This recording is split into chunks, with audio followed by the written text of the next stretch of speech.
अखण्डमण्डलाकारं व्याप्तं येन चराचरं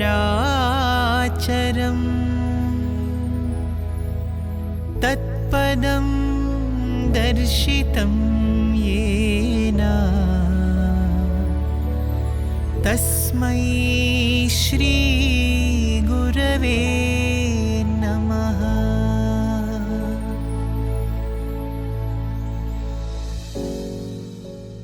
பகவான் ஒரு குடும்பத்திற்கு இன்டர்வியூ அளித்தருளினார். அவர் பெரியவர்களுடன் உரையாடிக் கொண்டும் அறிவுறுத்திக் கொண்டும் இருந்தார். அக்குடும்பத்தின் சிறுவனை நோக்கி, நீ என்னிடம் ஏதாவது கேள்வி கேட்க வேண்டுமா என்று சுவாமி கேட்டபோது அச்சிறுவன் பெற்றோருக்கு மிகுந்த ஏமாற்றம் அளிக்கும் வகையில், சுவாமி, உங்களுக்கு பிடித்த கார் எது என்று கேட்டான். உடனே சுவாமியின் கண்கள் பிரகாசித்தன. அவர் மோரிஸ் மைனர் என்றார். அடுத்த சில நிமிடங்களுக்கு சுவாமி தான் டிரைவிங் லைசன்ஸை எவ்வாறு வாங்கினார், வண்டி எப்படி ஓட்டுவார் என்பதையெல்லாம் விவரித்தார். சிறுவன் ஆச்சரியமாக பார்த்து கொண்டிருந்தான். திடீரென்று சுவாமி, நான் ஓட்டுவதற்கு உன் காரை கொடுப்பாயா என்று கேட்டார். சிறுவன் மகிழ்ச்சியுடன் சிரித்துவிட்டு, நிச்சயமாக சுவாமி என்றான். பகவான் குனிந்து சிறுவனின் மார்பை தொட்டு, உன் இதயம்தான் கார், நான் தான் டிரைவர் என்றார். सारथी तू बाबा, शंख मैं हूँ तुम्हारा. அர்ஜுனனுக்கு அதே உறுதிமொழியினை அளித்து பார்த்த சாரதியாக ஆனார். இறைவன் இப்படி சாரதியாகவோ ஓட்டுநராகவோ மாறுவது வேதாந்தத்தில் மிக முக்கியமாக கருதப்படுகிறது. ஆத்மானம் ரதினம் வித்தி ஷரீரம் ரதமேவ து புத்திம் து சாரதிம் வித்தி மனః பிரக்ரஹமேவ ச.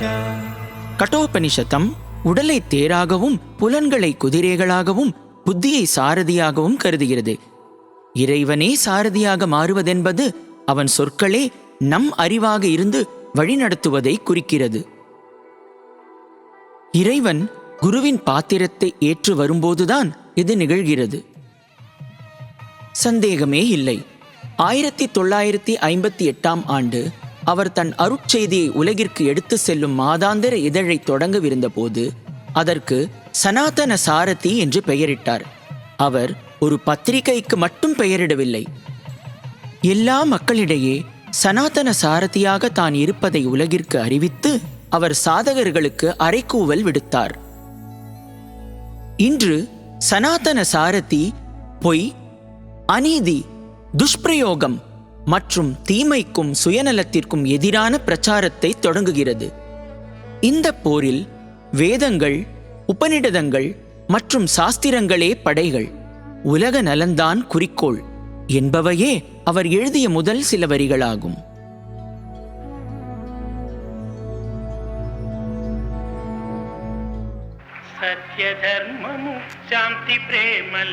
உண்மையில் அவருடைய போதிக்கும் பணி 1958 வரை காத்திருக்கவில்லை.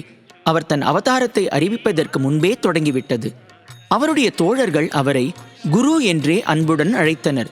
ஏனெனில் அவர்களின் நடத்தைகளை நுட்பமாக திருத்தியும் அவர்களிடம் நற்பழக்கங்களை வளர்த்தும் வந்தார். இளம் சத்யா தன் வயதையொத்த குழந்தைகளுக்கு மட்டுமல்லாது பெரியவர்களுக்கும் கூட அறிவுரைகள் கூறி வந்தார். ఈ విధంగానే నేను చేసేది చెప్పేది రెండు ఒక్కటి. Like this, what Bhagavan says and what he ఇప్పుడే కాదు, does. ఈ దేహములకు 9వ సంవత్సరం నుంచి కూడాను నేను అన్ని ఈ విధంగానే చేస్తున్నాను. Not only now, right from the age of 9, he has been acting like that. ఈ గ్రామం లోపల కరణం అనేటువంటి వాడు. In this village, there is one person by name Karanam Subbamma భర్త. the husband of Karanam Subbamma. ఈ విలేజ్ లోపల అతనే గొప్ప master, land lord. He is the landlord, head of this ఇక్కడ village. చుట్టూ ఉండేటువంటి భూములన్నీ అతనివే. All the lands around belong to అతను him. చూస్తే అందరూ భయపడిపోయేటువంటి వాడు. All are afraid of him. ఆ కరణం పిలుస్తున్నాడంటే అదుర్తుపోయేటువంటి వాడు చాలా మంది. When the village head summons everybody, they are fear stricken. పిల్లవాడిగా ఉన్న ఇప్పుడే ఇంకెత్తు 9 ఇంతగా చిన్నగా ఉన్నాడు. You can imagine Swami's height at the age of 9 now itself is like. పిల్లలందరినీ పిలిచేది.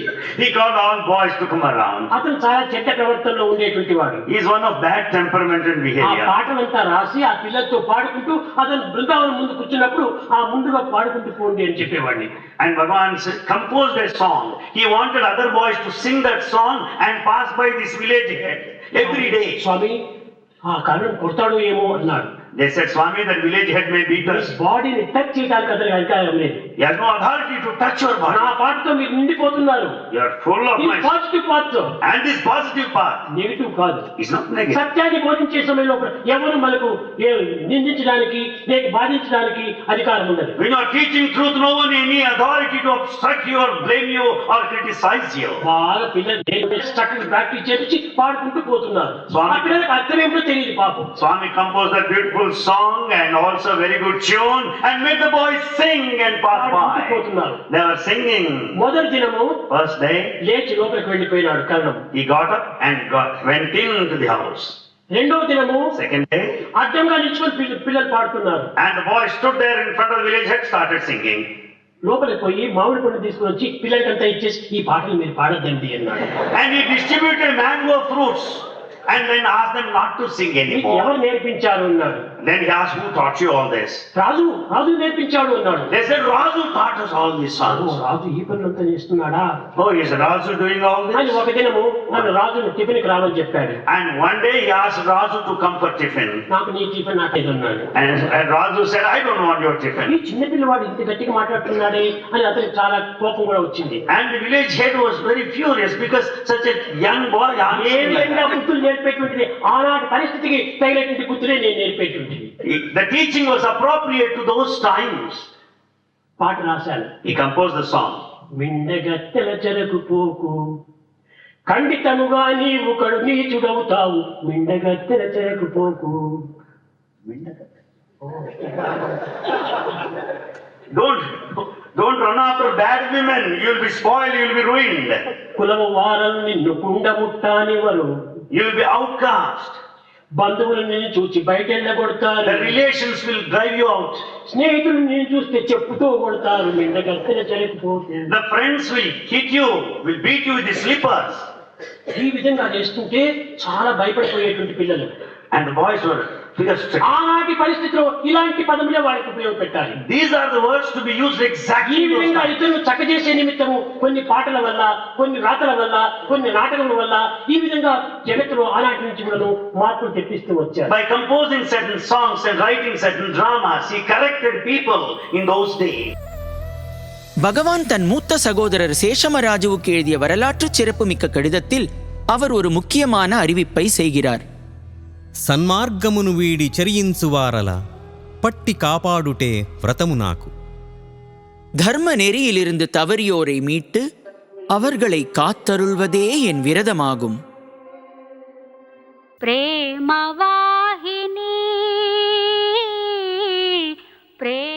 உறவக்கொண்டாவில் ராஜுவின் பக்கத்து வீட்டாரும் பண்டிதருமான நாராயண சாஸ்திரிக்கு சுவாமி எல்லாம் அறிந்தவர் என்னும் விஷயம் உணர்த்தப்பட்டது. ஒரு நாள் சுவாமி, அந்த நாராயண சாஸ்திரியை கூப்பிடுங்கள், அவர் ஹம்சகீதைக்கு தவறாக பொருள் சொல்கிறார் என்றார். தகவல் கிடைத்ததும் அந்த பண்டிதர் கோபமடைந்து சத்யாவுக்கு பாடம் கற்பிக்க நினைத்தார். ஆனால் ஹம்சகீதையின் மிகவும் சிக்கலான பாடல்களை சத்யா விளக்குவதை கேட்டதும் தன் தவறை உணர்ந்து அந்த ஞான பேரொளியின் பாதத்தில் வீழ்ந்து வணங்கினார். பல ஆண்டுகளுக்கு பிறகு சுவாமி தன் அவதாரத்தை பற்றி விவரிக்கும் வகையில் இவ்வாறு பாடுவார். కాల సందిగ్ధ విగ్రహ సూక్తులయ్యుంటాం కాల సందిగ్ధ విగ్రహ సూక్తులయ్యుంటాం భాషార్థ గుప్తము పలుకు కొరకు. தான் குருவுக்கெல்லாம் குரு என்பதற்கான மற்றொரு குறிப்பை இளம் சத்யா கொடுத்தார். ஒருமுறை சத்யாவின் தந்தை நீ யார் என கடுமையாக கேட்டபோது இளம் சத்யா நான் சாயிபாபா என்று அறிவித்தார். திகைத்துப் போன அவரின் தந்தை நாங்கள் உங்களுக்கு என்ன செய்ய வேண்டும் என்று கேட்டார். அதற்கு சத்யா, குருவுக்கு உகந்த நாளான குருவாரம் வியாழக்கிழமைகளில் என்னை வணங்குங்கள், என்று சாந்தமாக பதிலளித்தார். இறுதியில் மாயையின் திரை விலகியது. தான் அவதாரம் என்பதை பிரகடனப்படுத்திவிட்டு, மானச பஜரே குருச்சரணம், ஓ மனமே, சம்சார சாகரத்தை கடக்க குருவின் பாதங்களை வணங்கு என்று பாடினார்.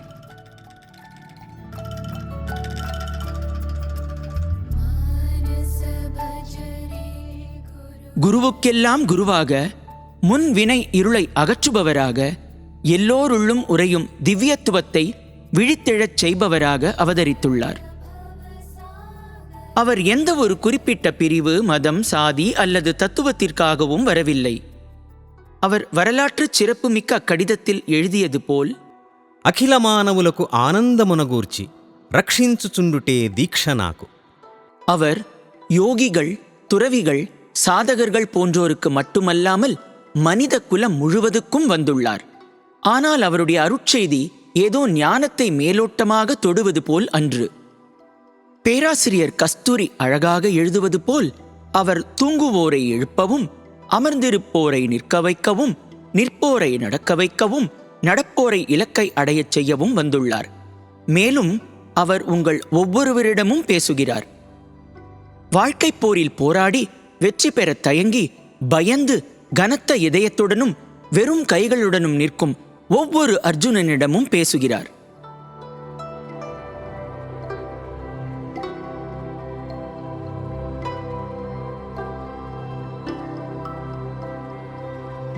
கரூரில்தான் பகவான் 1947 தன் முதல் அருளுரையை வழங்கினார்.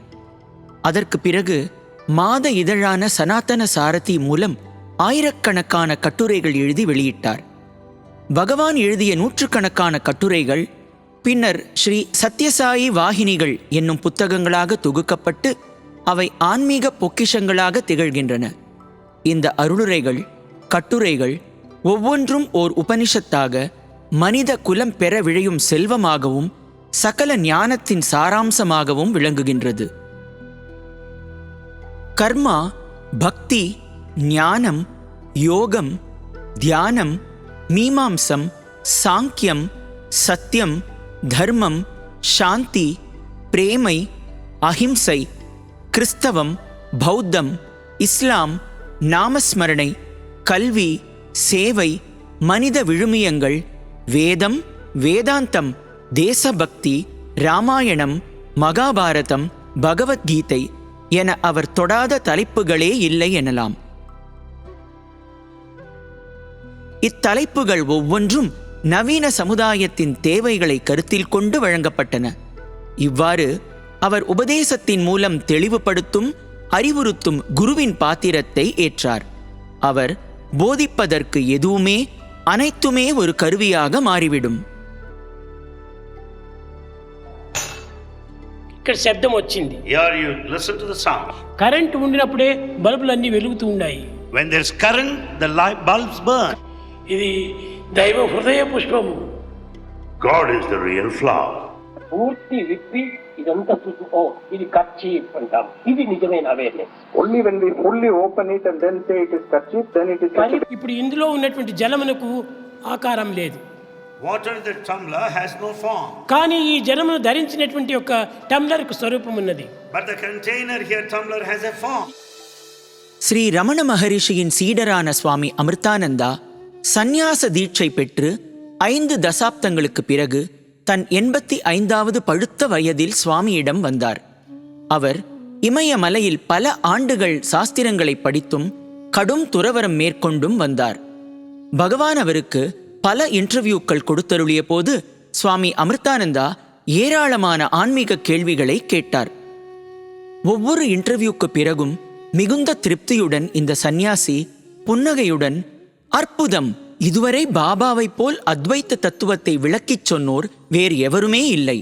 யோகாவை பற்றி இவ்வளவு தெளிவாக விளக்கக்கூடியவரை இதுவரை நான் சந்தித்ததே இல்லை என்று சுற்றியிருந்தோரிடம் கூறுவார்.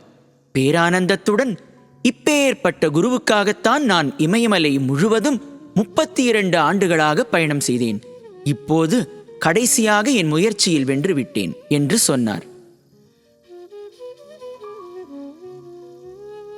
அத்வைத்தத்தை பற்றி சுவாமி அமிர்தானந்தருக்கு பகவான் என்னென்ன விளக்கங்கள் கொடுத்தார் என்பது நமக்கு தெரியாது.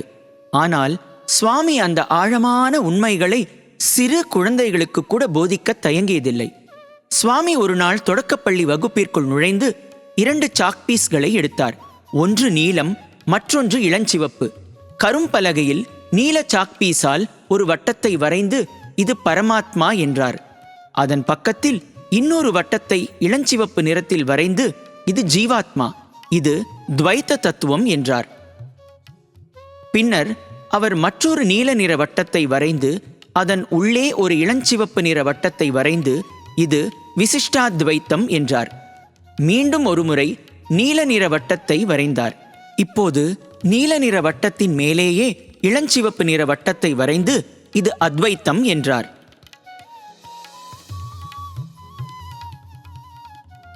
இதேபோல் பகவான் ஒருமுறை கல்லூரியில் MBA வகுப்பறைக்குள் சென்றார். அன்றைய தலைப்பாக கரும்பலகையில் ZBB ஜீரோ பேஸ்ட் பட்ஜெட்டிங் என்று எழுதப்பட்டிருந்தது. உற்சாகமாக இருந்த மாணவர்களிடம் சுவாமி அவர்களுக்கு அன்று ZBBயை கற்பிக்கப் போவதாகவும், ஆனால் அது ஜீரோ பேஸ்ட் பக்தியாக இருக்கும் என்றும் கூறினார்.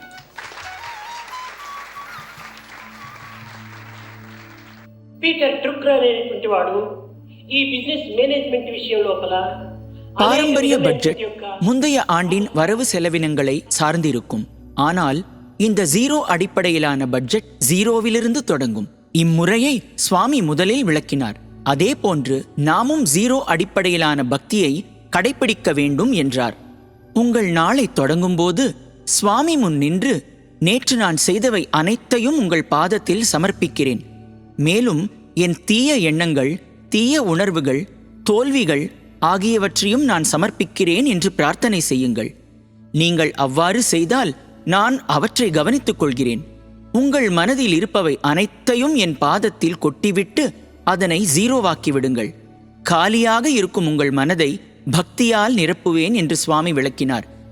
இதுதான் ஜீரோ அடிப்படையிலான பக்தி என்றார்.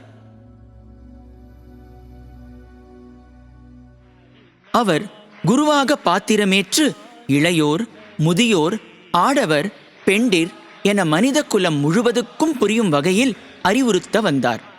ஜகத்குரு தோன்றிடும் போது முழு உலகமே அவருடைய வகுப்பறையாக மாறிவிடுகிறது. மேலும் ஆன்மீக குறிப்புகளை வழங்க அவர் அருளுரையாற்ற வேண்டியதில்லை. கொடைக்கானல் அல்லது ஊட்டி போன்ற இடங்களுக்கு மாணவர்களை சுவாமி அழைத்து செல்லும் போது அவருடன் இருக்கும் ஒவ்வொருவரும் அவருடன் தனிப்பட்ட புகைப்படத்தை எடுத்துக்கொள்ள அனுமதித்து அருள்வதை வழக்கமாக வைத்திருந்தார். சுவாமி ஓர் எழில் மிகுந்த இடத்தை தேர்ந்தெடுத்து அங்கே நிற்பார். ஒவ்வொருவரும் அவரிடம் நடந்து சென்று புகைப்படத்திற்கு போஸ் கொடுத்த பின் அடுத்தவர் வருவார். சுவாமி, பாருங்கள், கடவுள் மட்டுமே நிலையானவர், மற்றவர் எல்லோரும் வந்து செல்பவர்கள். ஜகத் வந்து செல்வது, அதனால்தான் உலகம் ஜகத் என்று அழைக்கப்படுகிறது என்று சுட்டிக்காட்டுவார்.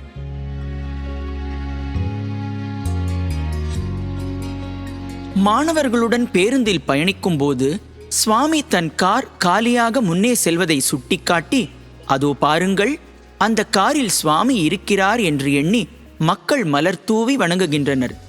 சுவாமியின் சகவாசத்தால் காருக்கு கூட மரியாதை கிடைக்கிறது என்பார். அத்துடன் நிற்காமல், ஆனால் உங்களுடன் இருப்பதால் எனக்கு கிடைக்க வேண்டிய மரியாதையையும் வணக்கத்தையும் இழக்கிறேன், அதுதான் கெட்ட சகவாசத்தின் விளைவு என்று நகைச்சுவையோடு பாடமும் புகட்டுவார். ஒருவரிடம் பல்கலைக்கழக பட்டமளிப்பு விழாவின் போது அரங்கேற்றுவதற்கு நாடகம் ஒன்றை ஏற்பாடு செய்து கொண்டிருந்தார். இந்நாடகத்தில் மகாபாரதத்திலிருந்து பாண்டவர்களின் முக்கிய காட்சிகள் இடம்பெற இருந்தன. அதில் நடிக்க தேர்ந்தெடுக்கப்பட்ட மாணவர்களை இன்டர்வியூ அறைக்கு அழைத்து அவரவர் பாத்திரத்திற்கு தகுந்தவாறு ஆடை அணிகலன்கள், கிரீடங்கள் அணிந்து சரிபார்க்கச் சொன்னார். இவற்றை அணிவதற்கு மாணவர்கள் நீண்ட நேரம் எடுத்துக்கொண்டனர். அதுவரை சுவாமி மிக ஆவலுடன் காத்திருந்தார். மாணவர்கள் அணிந்து வந்ததை பார்த்து மகிழ்ந்துவிட்டு மீண்டும் சாதாரண உடை அணிந்து வருமாறு சொன்னார். மாணவர்கள் உடனே வெள்ளை உடை மாற்றிக்கொண்டு சட்டென வந்துவிட்டனர். சுவாமி அவர்களிடம், நீங்கள் கவனித்தீர்களா? நாடகத்திற்கான உடைகளை அணிய நீண்ட நேரம் பிடித்தது, ஆனால் அவற்றை அகற்றுவதற்கோ மிக குறைந்த நேரமே பிடித்தது அல்லவா? பற்றுதலும் இதை போன்றுதான். அதை விடாமல் பற்றி இருப்பதற்குத்தான் மிகுந்த முயற்சி தேவை. ஆனால் விட்டுவிடுவது எளிது என்றார். இவ்வாறு ஒரு ஆன்மீக பாடத்தை போதிப்பதற்கான வாய்ப்பை ஒருபோதும் தவறவிட்டதில்லை. சுவாமியிடமிருந்து மந்திர உபதேசம் பெற வேண்டும் என வருவோரை பகவான் ஒருபோதும் ஊக்குவித்ததில்லை. உங்களுக்கு பிடித்த கடவுளின் எந்த பெயரையும் உச்சரியுங்கள். இந்த யுகத்திற்கு மிகவும் ஏற்ற சாதனை நாமஸ்மரணைதான் என்று கூறுவார். ஒருமுறை பேராசிரியர் கஸ்தூரி காசியில் இருந்தபோது சுவாமியிடமிருந்து மந்திர உபதேசம் பெற விரும்பினார். அவர் கங்கையில் புனித நீராடி விரதம் இருந்தால் சுவாமி தன்னை ஆசீர்வதிப்பார் என்று நம்பினார். மதிய உணவு நேரம் வந்ததும் பேராசிரியர் கஸ்தூரியை தன்னருகில் அமர்ந்து உணவு சாப்பிட சுவாமி வற்புறுத்தினார். கஸ்தூரி வாடிய முகத்துடன் அமர்ந்திருந்தார். அவரை நோக்கி சுவாமி சாய்ந்து, என்ன நடந்தது கஸ்தூரி, ஏன் சோகமாக இருக்கிறாய்? சுவாமி, மந்திரம் என்று மட்டும் தழுத்தழுத்த குரலில் சொல்ல முடிந்தது கஸ்தூரியால். மந்திரத்தை கொண்டு என்ன செய்வாய் என்று சுவாமி கேட்டவுடன், நான் சாதனை செய்து உங்களிடம் நெருங்கி வருவேன் சுவாமி என்று அவர் பதிலளித்தார். சுவாமியின் கையும் கஸ்தூரியின் கையும் ஒன்றையொன்று உரசிக் கொண்டிருக்க கஸ்தூரியை பார்த்து சுவாமி மென்மையான குரலில், இன்னும் எவ்வளவு நெருக்கமாக இருக்க வேண்டும் கஸ்தூரி என்று கேட்டார். சுவாமி அவருக்கு ஒரு மந்திரத்தை வழங்க மறுத்தது மட்டுமல்லாமல் எந்த மந்திரத்தாலும் பெற முடியாத பெரும் வரத்தை கஸ்தூரி ஏற்கனவே பெற்றிருப்பதை அவருக்கு நினைவூட்டினார். ஆனால் அரிதான சந்தர்ப்பங்களில் அவர் பக்தர்களுக்கு மந்திரங்களையும் உபதேசித்துள்ளார். 1965 ஆண்டு 400க்கும் மேற்பட்ட சிறுவர்களுக்கு அவர் உபநயனம் செய்தபோது ஒவ்வொருவரின் காதுகளிலும் இரகசிய மந்திரத்தை ஓதினார். 1986 ஆண்டு குரு பூர்ணிமா அன்று அருளுரையாற்றும் போது அங்கு கூடியிருந்தோர் அனைவருக்கும் பஞ்சாட்சர மந்திரத்தை வழங்கி அருளப்போவதாக அறிவித்தார். ఈ గురు పౌర్ణమి దినము ఏ అష్టాక్షర నామము ఉపదేశించడానికి నేను పూనుకోలేదు. ఏ పంచాక్షర నామాన్ని మీకు ఉపదేశించడానికి నేను సిద్ధముగా లేను. ఏ ఉపనిషత్తులో, ఏ భగవద్గీతలో, ఏ విధమైన బ్రహ్మసూత్రాలో చదవమని నేను బోధించడం లేదు. ఈ పంచాక్షర నామం ఒకటి ఉండాలి. దేవుడు ఉన్నాడు. ఈ 5 అక్షరాల నామాన్ని మీరు ప్రధానంగా తీసుకోండి. దేవుడున్నాడు. ఈ యొక్క విశ్వాసమును మనము నిరంతరం కూడాను చింతిస్తూ, భావిస్తూ, ఆచరిస్తూ, ఆనందిస్తూ, అందిస్తూ ఉంటే ఇంతకంటే లోకం యొక్క కళ్యాణం మరొకటి లేదు. அதே அருளுரையில் 8 வகையான குருமார்கள் இருப்பதாக சுவாமி விளக்குகிறார்.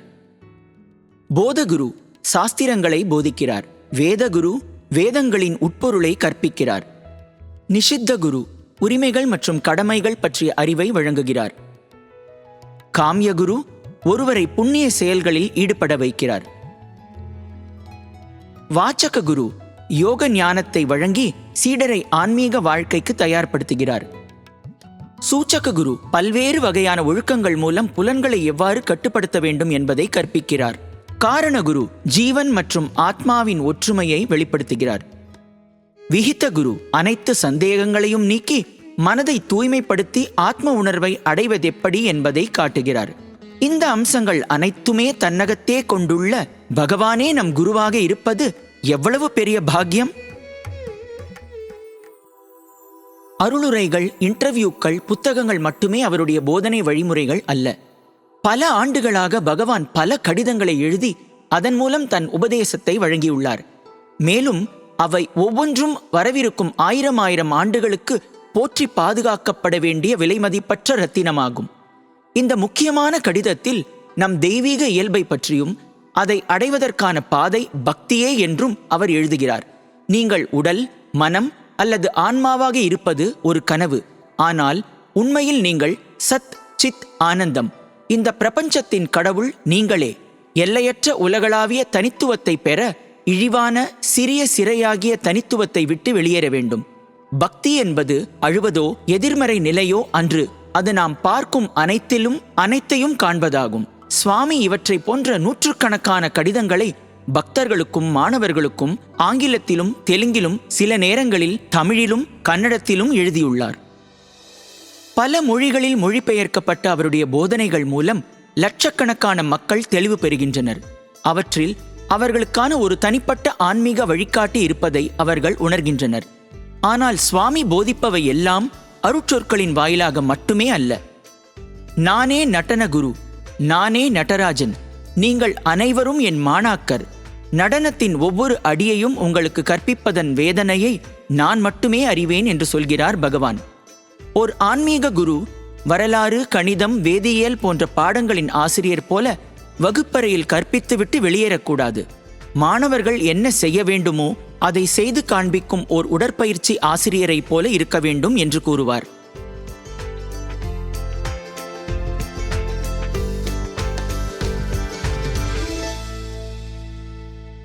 பகவான் நமக்கு அப்பேற்பட்ட சிறந்த குருவாக ஆனார். அவர் தன் வாழ்க்கையின் பெரும் பகுதியை எல்லோரும் அறிந்துணரும் வகையில் வெளிப்படையாகவே வாழ்ந்தார். எனவே பகவான் என் வாழ்க்கையே என் அருட்செய்தி என்று அடிக்கடி கூறியதில் ஆச்சரியமில்லை. அவரது உடை எளிமையானது, ஆனால் கண்ணியமானது. பாரம்பரிய வேட்டியும் தவழும் அங்கியையும் அணிந்தார். இளைஞர்கள் எவ்வாறு உடை அணிய வேண்டும் என்று அறிவுறுத்திய சுவாமி, ஓர் ஏழை உங்களிடம் உதவி கேட்பதற்கு தயங்காத விதத்திலும், ஒரு பணக்காரர் உங்களை அணுகுவதற்கு சங்கடமாக உணராத விதத்திலும் நீங்கள் உடை அணிய வேண்டும் என்றார். தானே எளிமையாக நேர்த்தியாக உடையணிந்து ஓர் எடுத்துக்காட்டாக திகழ்ந்து இந்த அறிவுரைக்கு உயிரூட்டினார்.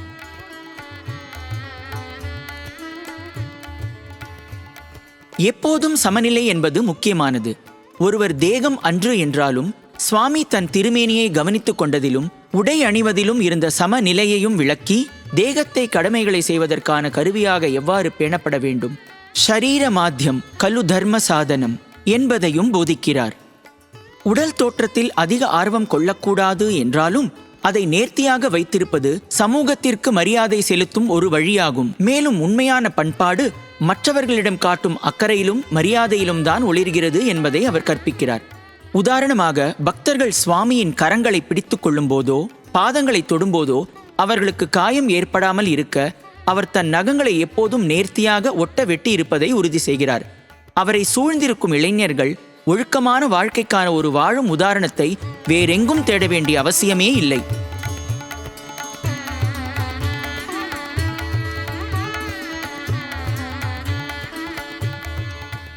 நிலையான எளிமையான வாழ்க்கை முறை என்பது நவீன காலத்தில் பலரின் கவனத்தை ஈர்த்த சொற்றொடராகும்.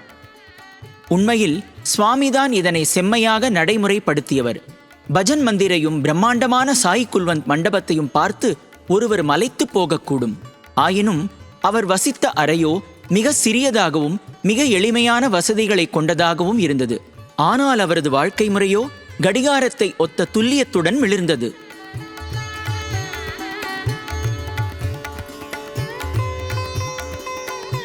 சுவாமியின் உணவு முறை எளிமையானது, சாத்வீகமானது. சுவாமியின் உணவு பழக்கத்தை கவனித்த ஒரு பக்தர் ஒருமுறை அவரிடம், சுவாமி மிக குறைவாக சாப்பிட்டாலும் சக்தியாலும் உற்சாகத்தாலும் நிறைந்துள்ளார். சுவாமி பஞ்சபூதங்களிலிருந்து நேரடியாகவே சக்தியை பெறுகிறார் என்று எண்ணுகிறேன் என்று குறிப்பிட்டார். இமயமலை யோகிகள் தேர்ச்சி பெற்றிருந்த ஒரு வித்தை இது. உடனே பகவான், நான் பஞ்சபூதங்களிலிருந்து சக்தியை பெறுவதில்லை, பஞ்சபூதங்கள் தாம் என்னிடமிருந்து சக்தியை பெறுகின்றன என்று சொல்லி பக்தரை திருத்தினார்.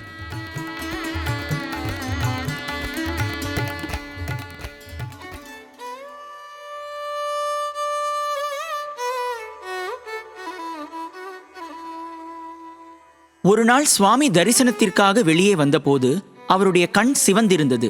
ஒரு மாணவர் அதை பற்றி கேட்டபோது சுவாமி, பலர் செய்வது போல நான் தண்ணீரை வீணாக்குவதில்லை.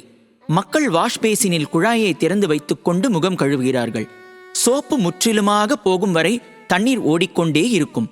ஆனால் சுவாமி அப்படி செய்வதில்லை. தேவைப்படும் போது மட்டும் குழாயை திறந்து உடனே மூடிவிடுவேன். இன்று காலை முகத்திற்கு சோப்பு போட்டுவிட்டு குழாயை திறப்பதற்காக என் கண்ணை சற்று திறந்து பார்த்தேன். உடனே சிறிது சோப்பு நிறை என் கண்ணுக்குள் சென்று விட்டது. அதனால்தான் என் கண் சிவந்திருக்கிறது என்று பதில் அளித்தார். அன்று ஒரு சோப்பு கூட சுவாமி போதிப்பதற்கான ஒரு கருவியாக தன் பங்கை ஆற்றியது. ஓர் ஆச்சாரியனாக மதிக்கப்பட வேண்டிய ஆசிரியர் அவர் போதனைகளின்படி அவரே வாழ்ந்து காட்ட வேண்டும் என்று சுவாமி அடிக்கடி கூறுவார். இறைவன் பூமியில் அவதரிப்பதற்கு செல்வ செழிப்பான நகரத்தையோ வசதியான குடும்பத்தையோ அல்லது அரச குடும்பத்தையோ தேர்ந்தெடுத்திருந்தால் அவர் வசதியாகவும் சௌகரியமாகவும் இருந்திருக்க முடியும். ஆனால் அவர் வாழ்வதற்கு ஓர் ஏழ்மையான சூழலையே தேர்ந்தெடுத்தார். அதனாலேயே மன உறுதி, பொறுமை, தன்னலமின்மை போன்றவற்றை போதிப்பதற்கு நிறைய இருந்தன. எதுவுமே இல்லாத நிலையிலும் கண்ணியத்துடனும் நம்பிக்கையுடனும் வாழ முடியும் என்பதை அவர் நமக்கு கற்பித்தார். பிற்காலத்தில் இவ்வுலகில் உள்ள வசதிகளில் எதை வேண்டுமானாலும் சுவாமிக்காக ஏற்பாடு செய்ய பக்தர்கள் தயாராக இருந்தனர். இருப்பினும் எல்லாம் இருந்தும் ஒருவர் எளிமையான வாழ்க்கை வாழ்வதெப்படி என்பதை அனைவருக்கும் எடுத்துக்காட்டவே விரும்பினார். தான் பின்பற்றாததை எதையுமே அவர் நமக்கு சொல்லவில்லை.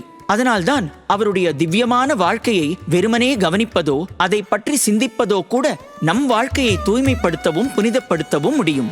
दत्ता गुरु दत्तात्रेया गुरु.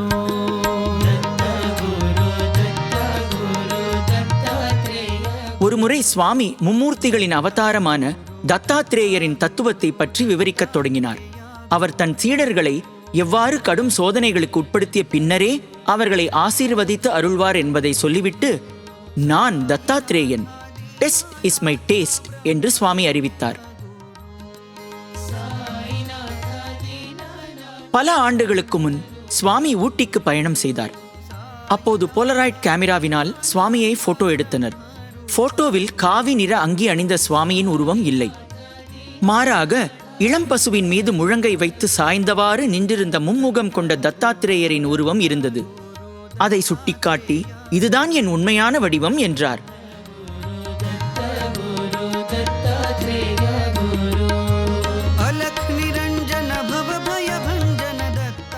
குரு என்ற சொல்லுக்கு அறியாமை என்னும் இருளை அகற்றுபவர் என்பது பொருள் என்கிறார் பகவான்.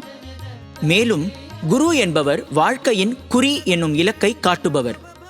குரு என்பவர் குணாதீதன், ரூபவர்ஜிதன், குணங்களுக்கும் ரூபத்திற்கும் அப்பாற்பட்டவர். அவரின் ஒவ்வொரு சொல்லும் ஒரு மந்திரம். அவரின் முழு வாழ்க்கையும் கீதையாகும். மேலும் தட்சிணாமூர்த்தியைப் போலவே தன் மோனத்தின் மூலமாகவும் ஞானத்தை அருள்கிறார். பேரிறைவனே நம் குருவாக நம்முடன் இருக்கிறார். வாழ்வின் இலக்கை நோக்கி அழைத்துச் செல்லும் நம் சாரதியும் அவரே. కనుక ఈ కాలంలో సరైనటువంటి డ్రైవర్స్, నమ్మకమైనటువంటి డ్రైవర్స్ చిక్కటం చాలా కష్టం. కనుక మీ జీవితం అనేటువంటి కారును డ్రైవ్ చేసుకోవటానికి మంచి ఫెయిత్ఫుల్, అన్ని రిపేర్లు కూడా తెలిసినటువంటి వాడు, అన్ని రకములైనటువంటి యొక్క మెకానిజం తెలిసినటువంటి వాడు ఒక డ్రైవర్ ఉంటున్నాడు. ఇతన్ని మీరు డ్రైవింగ్ కింద తీసుకుని పోండి. తప్పక మీ యొక్క కారు కానీ మీ జీవితానికి కానీ ఏ విధమైనటువంటి ఇబ్బందులు లేకుండా తప్పక మీ జీవితం అనేటువంటి ప్రయాణాన్ని సుక్షేమంగా జరుపుకోవచ్చు. ఎట్టి రోడ్లో అయినా కూడా ప్రమాదం లేకుండా కూడా డ్రైవ్ చేస్తాడు. ఏ మధ్య లోపల ఏ విధమైనటువంటి బోల్ట్స్ నట్లో పోయినా కూడా అప్పటికప్పటికే తీసి దాన్ని వేసేసేస్తాడు. కనుక మీరు నేర్చుకుని పోవలసినటువంటిది అన్నింటికంటే ప్రధానమైనటువంటిది మీ జీవితానికి. ఆనాడు అర్జునుడు కృష్ణుడిని డ్రైవర్ గా పెట్టుకున్నాడు. ఈనాడు మీ సాయిని మీరు డ్రైవర్ గా పెట్టుకుంటే తప్పక మీరు ధన్యులైపోతారు, తప్పక మీరు కృతార్థులైపోతారు.